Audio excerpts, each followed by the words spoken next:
시청자 여러분 안녕하십니까? VOA 뉴스투데이 시작합니다. 77차 유엔 총회에 참석한 조 바이든 미국 대통령이 기조연설을 통해 국제 핵 비확산 체제가 불안한 상황이라며 북한의 계속된 유엔 제재 위반 문제를 정면으로 비판했습니다. 이런 가운데 유엔 총회를 계기로 만난 한국과 일본 정상은 양국 관계 회복을 위해 노력하고 북한 문제에도 긴밀히 협력하기로 합의했습니다. 박형주 기자가 보도합니다. 유엔 총회 기조연설에 나선 조 바이든 대통령은 국제 핵 비확산 체제의 불안한 움직임이 감지되고 있다며 러시아와 중국, 이란과 함께 북한을 지목했습니다. 특히 북한에 대해선 진지한 외교 재개를 모색하는 미국의 노력에도 불구하고 노골적으로 유엔 제재를 위반하고 있다고 비판했습니다. 북한이 유엔 안보리 결의 위반인 탄도미사일 발사를 거듭 감행하며 추가 핵실험 준비를 하고 있는 상황을 지적한 것입니다. Despite our efforts to begin serious and sustained diplomacy, the Democratic People's Republic of Korea continues to blatantly violate UN sanctions.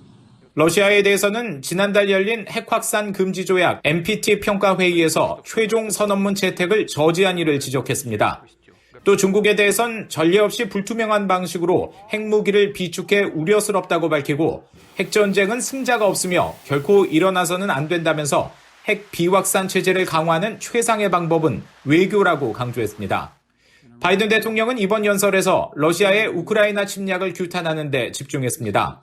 러시아가 무력으로 주권 국가를 지도에서 지우려 하면서 유엔 헌장을 노골적으로 위반하고 있다고 비판하고 러시아 등을 겨냥한 안보리 개혁에도 목소리를 높였습니다. Members of the UN Security Council, including the United States, should consistently uphold and defend the UN Charter and refrain from the use of the veto, except in rare, extraordinary situations, to ensure that the Council remains credible and effective.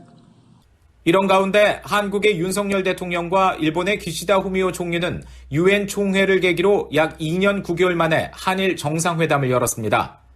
약식 정상회담으로 진행된 이번 회담에서 두 정상은 현안을 해결해 양국 관계를 개선할 필요성에 공감하고 이를 위해 외교당국 대화를 가속화하고 정상 간 소통도 계속해 나가기로 합의했다고 한국 대통령실은 밝혔습니다. 또 핵무력 법제화와 7차 핵실험 가능성 등 북한의 핵 프로그램에 대한 심각한 우려를 공유하고 이에 대응하기 위해 국제사회와 긴밀히 협력해 나가자는 데 의견을 모은 것으로 전해졌습니다. 일본 외교부도 두 정상이 안전한 양국 관계 복원의 필요성과 함께 고위급 대화를 가속화하기로 합의했으며 북한의 핵과 미사일 위협에 대한 협력을 더욱 심화하기로 약속했다고 밝혔습니다. 한일 정상 간 만남은 약 30분 동안 진행됐습니다. 한국 대통령실 관계자는 한일 간 여러 갈등이 존재하지만 두 정상이 만나서 해결을 위한 첫걸음을 뗐다는 데 큰 의미가 있다고 설명했습니다. VOA 뉴스 박형주입니다.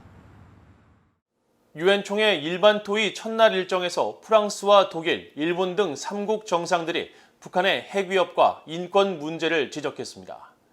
에마뉘엘 마크롱 프랑스 대통령은 유엔 총회 연설을 통해 기후변화와 전염병, 식량 가격 상승 문제 등에 더해 우리가 막지 못한 이란과 북한의 핵 확산 문제도 위협으로 남아있다면서 북핵 문제 등을 국제사회 해결 과제로 제시했습니다. 올라프 숄츠 독일 총리는 국제사회가 직면한 다양한 문제를 언급하면서 우리는 수십만 명이 압제와 고문을 견뎌야 하는 북한과 시리아, 벨라루스의 수용소나 교도소에 주의를 기울이고 조치를 취해야 한다고 밝혔습니다. 일본의 기시다 후미오 총리는 올해는 고이즈미 총리와 김정일 국방위원장이 서명한 평양선언 20주년이 되는 해라면서 일본의 정책은 변하지 않았다고 밝혔습니다. 기시다 총리는 이어 일본은 평양선언에 따라 납북자와 미사일, 핵 문제, 불행한 과거사와 같은 현안을 포괄적으로 해결하면서 북한과의 관계 정상화를 추구한다며 김정은 위원장과 조건 없이 만날 것이고 헌신을 다해 행동할 수 있는 어떤 기회도 놓치지 않을 것이라고 말했습니다. 세계 핵실험 동향을 감시하는 유엔 산하 포괄적 핵실험 금지 조약기구 CTBTO가 북한의 추가 핵실험 움직임을 비판했습니다. CTBTO는 21일 미국 뉴욕 유엔 본부에서 제10차 CTBTO와 친구들 회의를 열고 참가국들과 공동 성명을 통해 북한의 새로운 핵실험은 무책임하고 용납할 수 없으며 유엔 안보리 결의 위반이라고 지적했습니다. 이어 북한은 모든 유엔 안보리 결의를 이행할 것과 핵무기와 관련 프로그램에 완전하고 검증 가능하며 불가역적인 해체를 향한 구체적 행동을 취할 것을 촉구한다고 밝혔습니다. 북한은 2006년 첫 핵실험을 시작으로 2017년까지 모두 6차례 핵실험을 감행했고 최근 풍계리 핵실험장에서 7차 핵실험 준비를 마쳤다는 관측이 나오고 있습니다. 윤석열 한국 대통령이 취임 후 첫 유엔 총회 연설에서 자유와 연대를 강조한 것은 과거 북한 문제에 쏠렸던 한국 외교 정책의 중심이 변화하고 있다는 것을 보여준다고 미국 전직 관리들이 분석했습니다. 윤 대통령이 강조하고 있는 글로벌 무대에서 한국의 역할 확대 의지에 대한 긍정적인 평가 속에 구체성이 다소 결여됐다는 지적도 나왔습니다. 이조은 기자가 보도합니다. 윤석열 한국 대통령은 자신의 첫 유엔 총회 연설에서 북한을 직접 언급하지 않으면서 자유와 국제사회의 연대를 강조했습니다. 게리 세이모어 전 백악관 대량살상무기 조정관은 북한의 최근 핵무력법 제하 등을 비판할 수 있었지만 그러지 않았다면서 윤 대통령의 외교 정책의 중심은 아시아와 글로벌 현안에 대한 한국의 역할 설정이었다고 평가했습니다.